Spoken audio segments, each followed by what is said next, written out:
ৰাজ্যৰ কৰ্মচাৰীসকলে অসমৰ বিকাশৰ বাবে এক বিশেষ ভূমিকা পালন কৰাৰ প্ৰয়োজনীয়তা আছে আমি প্ৰতিটো মুহূৰ্ততে মনত ৰখাৰ প্ৰয়োজন যে এইখন আমাৰ জননী আমাৰ জন্মভূমি আমাৰ লগত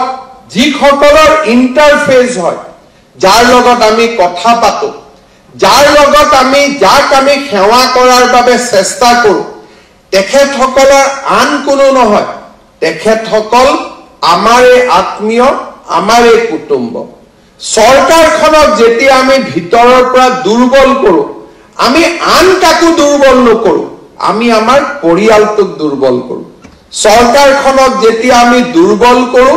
আমি আন কাকো দুৰ্বল নকৰো আমাৰ ভৱিষ্যতক আমি দুৰ্বল কৰো যেতিয়া সৰকাৰখনলৈ আহিব খোজা এটা টকাও যদি আমাৰ কৰবাত আমাৰ ভুলৰ কাৰণে সৰকাৰখনলৈ নাহে কৰবাত এখন নতুন মেডিকেল কলেজ হোৱাৰ ৰাস্তা বন্ধ হৈ যায় আৰু 10 বছৰ পিছত সেই মেডিকেল কলেজখন নোহোৱা বাবে মোৰ লৰাটোৱে হয়তো মেডিকেল পঢ়াৰ সুবিধা নাপাব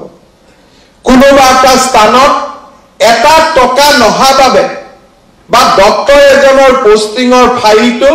মই 3 বাৰৰ জায়গাত 6 বাৰ কামটো ঢিলা কৰি দিয়াৰ বাবে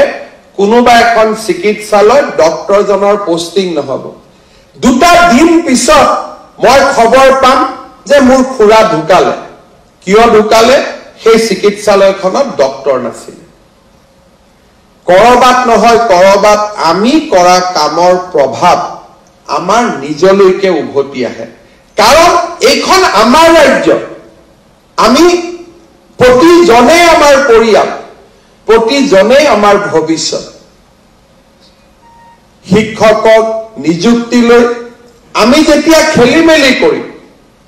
আৰু স্কুলখনত যেতিয়া গৈ শিক্ষকজন উপস্থিত নহব আমাৰে কোনোবাই পঢ়াৰ পৰা বঞ্চিত হ'ব পঢ়াৰ পৰা বঞ্চিত হোৱাৰ পিছত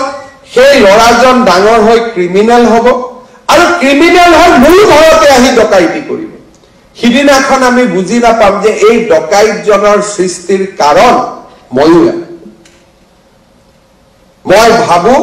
যে আমি কৰা প্ৰতিটো কামৰে এটা ক্ৰিয়া আৰু এটা প্ৰতিক্ৰিয়া থাকে সৰকাৰ এখন যেতিয়া ফেসিলিটেটৰ হয়